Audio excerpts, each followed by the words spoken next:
전 세계 대통령들보다 훨씬 더 무서운 권력을 가지고 있는 사람. 만수르의 재산 따위는 아이들 용돈에 불과한 이 세상 최고 갑부. 빌 게이츠, 일론 머스크, 워렌 버핏마저도 쳐다볼 수 없는, 돈으로는 그 누구도 범접할 수 없는 인물. 이번 17일 한국을 방문하기로 결정한 인물에 대한 전 세계의 평가입니다. 이번 17일 1박 2일 일정으로 3년 만에 한국을 다시 찾는다는 소식이 전해지며 연일 화제가 되고 있는 인물이 있는데요. 그는 바로 사우디의 왕세자 무함마드 빈 살만입니다. 한국인들의 경우 보통 중동 최고의 부자라고 하면 만수르를 떠올리는 경우가 많습니다. 하지만 만수르의 재산 정도는 껌값에 불과하다는 진정한 중동의 부자가 있었으니 그가 바로 사우디의 실세이자 왕세자인 무함마드 빈 살만이죠. 빈 살만의 재산은 1400조 원이 넘는다고 알려져 있으며 그의 아버지인 알사우드 국왕의 재산은 그냥 셀 수 없는 정도라고들 하죠. 그런데 그런 세계 최고의 부자라고 할 수 있는 빈 살만 왕세자가 본인 인생에서 가장 중요한 업적을 이루기 위해 한국을 찾는다는 소식이 알려지면서 전 세계 외신들의 관심을 받고 있는데요. 어떠한 소식인지 자세히 한번 살펴보겠습니다. 오는 11월 17일 1박 2일의 일정으로 한국을 방한하기로 결정한 빈 살만의 일거수일투족이 벌써부터 수많은 외신들과 외국인들 그리고 한국인들에게도 관심의 대상이 되고 있습니다. 먼저 빈 살만이 한국에서 머물기로 결정한 숙소가 알려지며 벌써부터 화제가 되고 있는데요. 왕세자는 서울 중구 소공동에 있는 롯데호텔 서울을 숙소로 정했습니다. 그런데 그 스케일이 그야말로 석유 왕국의 무서움을 보여주었는데요. 빈 살만 왕세자가 머물 객실은 롯데호텔 서울의 최상위 객실인 이그 제큐티브 타워 로열 스위트룸으로 알려지고 있습니다. 1박에 무려 2,200만 원이 넘는다고 하는데요. 사실 사우디 왕세자에게는 하루 2,200만 원이라는 금액이 돈이라고 부르기에는 민망한 금액이라고 할 수 있습니다. 때문에 그렇게 놀랄만한 소식은 아닌데요.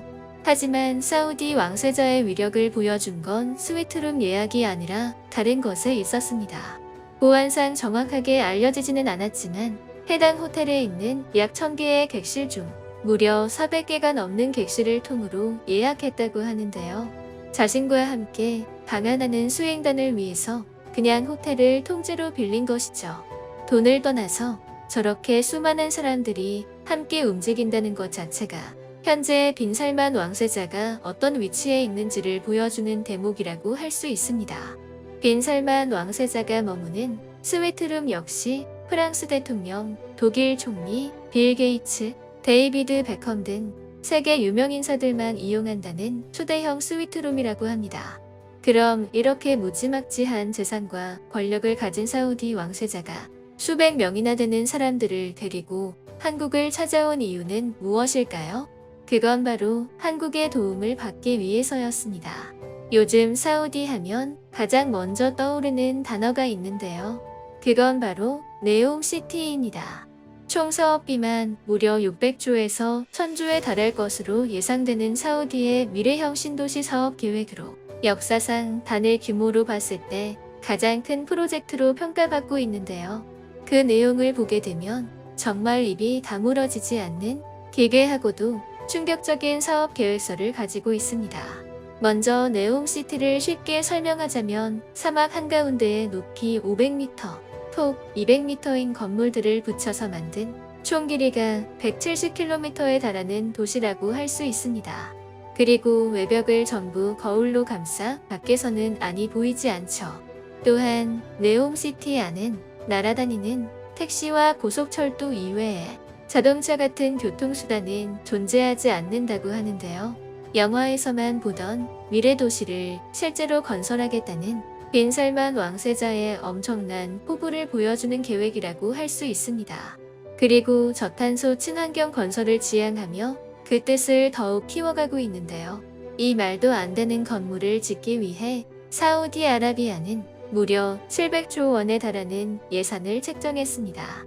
그리고 상황에 따라 예산은 더욱 늘어날 수 있다고 하죠. 만약 네옴시티가 성공적으로 건설된다면 그 면적만 하더라도 무려 서울의 44배에 달한다고 하니 세계 제일 각부의 스케일이 어느 정도인지 실감할 수 있습니다. 이처럼 네옴시티는 게임상에서도 쉽게 만들기 어려울 것 같은 미래 도시를 꿈꾸고 있는데요. 이러한 최첨단 도시를 짓기 위해서는 단순히 돈만 많다고 해서 되는 게 아니라 그만큼 기술력을 갖춘 인재와 기업들이 필요할 수밖에 없습니다. 그리고 빈살만은 그런 인재와 기업을 갖춘 나라로 한국을 택한 것이죠. 실제로 빈살만은 삼성의 이재용 회장과 두터운 친분이 있으며 이외에도 현대, LG, SK 등 한국을 대표하는 기업 총수들과 깊은 인연을 가지고 있습니다. 때문에 이번 방한 시 해당 기업의 총수들과 만날 수도 있다는 이야기가 전해지고 있습니다.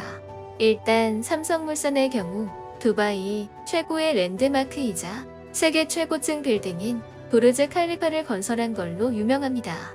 이외에도 세계에서 내로라 하는 고층 빌딩 건설에는 삼성물산이 참여했는데요.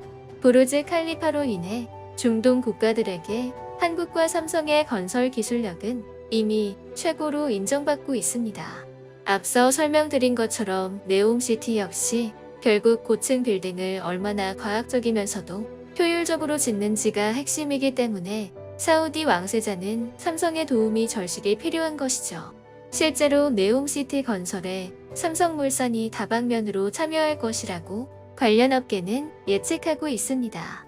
빈살만 왕세자 입장에서도 안면도 있고 이미 세계 최고로 검증된 삼성물산과 손을 잡는 건 당연한 수순이며 삼성 입장에서도 현재 세계 건축업계에서 가장 큰 화두로 자리 잡고 있는 네옴시티 건설에 참여한다는 것 자체가 돈과 명예, 두 마리 토끼를 모두 잡을 수 있는 것이기에 이번 방안은 두 나라 모두에게 너무나 중요하다고 할 수 있죠. 그럼 이제 삼성은 그렇다 치고 현대와 SK 등 다른 기업들까지 빈살만 왕세자가 만나고자 하는 이유는 무엇일까요? 사실 한국인들이 생각하는 것 이상으로 한국의 기업들은 이미 세계적으로 엄청난 영향력을 가지고 있습니다. 빈살만이 사우디 역사상 최고의 건설을 계획함에 있어 이처럼 한국의 기업들을 찾게 된 이유 역시 그만큼 한국 기업의 기술력이 없어서는 안 되기 때문이죠. 먼저 현대차그룹과는 도심항공교통 등 교통과 관련된 부문에서 협력 방안을 논의할 가능성이 큰 것으로 알려져 있습니다. 도심항공교통이란 항공기를 활용하여 사람과 화물을 운송하는 교통체계를 뜻하는데요. 이러한 교통체계가 만들어지면 기존의 버스나 지하철을 이용하는 것보다 훨씬 더 빠르게 사람이나 화물을 운송할 수 있다는 장점이 있습니다. 요즘 화제가 되고 있는 드론 택시 역시 도심항공교통의 주요 과제라고 할 수 있는데요. 빈살만 왕세자는 이번 네옴시티 사업을 추진하는 과정에서 도심항공교통을 핵심 교통수단으로 삼을 예정이라고 합니다. 그리고 이 분야에서 현대차그룹은 이미 유의미한 결과물을 보여주고 있죠. 그렇다 보니 빈살만 왕자는 삼성뿐만 아니라 현대차그룹을 만나야 하는 이유가 있는 것이죠. 또한 SK그룹 역시 네옴시티 건설 계획에 포함되어 있는 것으로 알려지고 있는데요. 빈살만 왕세자가 네옴시티 건설에서 가장 강조하고 있는 게 바로 친환경이고 SK 역시 이와 관련해 계속해서 친환경 에너지 사업을 확대하고 있습니다. 이처럼 역사상 최대의 건설 계획으로 전 세계의 관심을 받고 있는 네옴시티는 당연하게도 수많은 기업들의 기술력이 요구될 수밖에 없습니다. 그리고 이 중심에 한국의 기업들이 당당히 자리하고 있는 것이죠.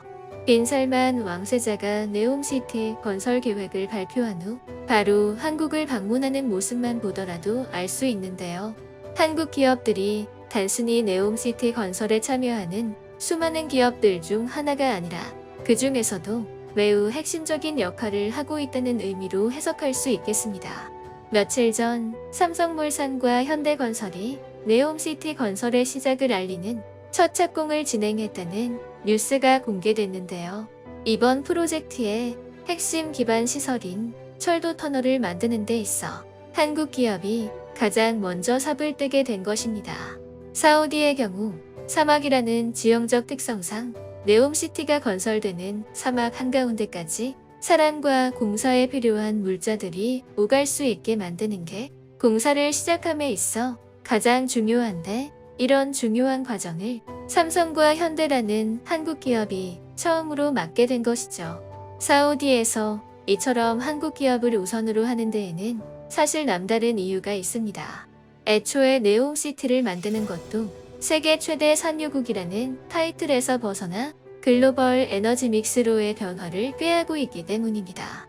즉, 석유에만 의존하는 기존의 경제를 벗어나 유라시아 대륙의 동서를 잇던 아라비아 상인의 모습으로 돌아가겠다는 것입니다.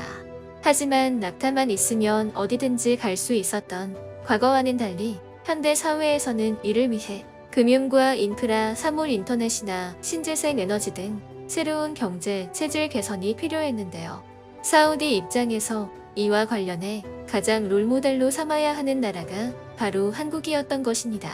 자동차, 조선, 설강, 정유, 석유화학과 같은 중무장대 산업과 반도체, 디스플레이, 스마트폰, 가전제품과 같은 전자산업, 인터넷, 무선전화와 같은 통신 인프라 산업, 게임, 영화, K-팝과 같은 콘텐츠 산업까지 한국처럼 다양한 산업 포트폴리오를 가지고 있으면서 또 그러한 산업들에서 세계적인 경쟁력을 갖춘 나라는 쉽게 찾아볼 수 없습니다.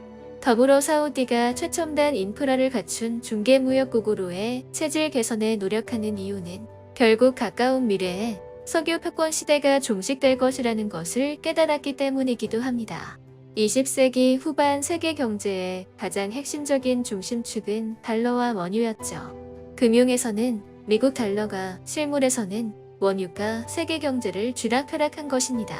그러나 독점 시장이라고 할 수 있는 미국 달러와는 달리 원유는 생산국이 많았으며, 이제는 셰일 혁명을 일으킨 미국이 사우디를 제치고 전 세계 1위 원유 생산국이 되기도 했었죠.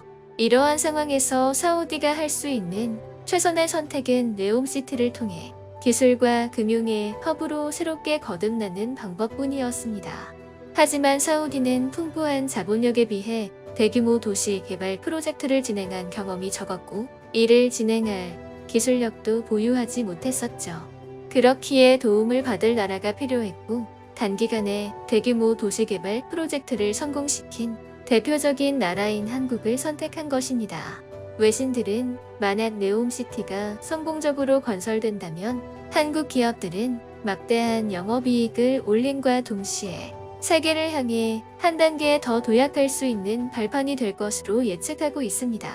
물론 아직까지 수많은 전문가들이 네옴시티의 실현 가능성에 대해서 부정적인 견해를 가지고 있는 것도 사실이기에 과연 어떤 결과물이 나올지 정말 궁금하네요.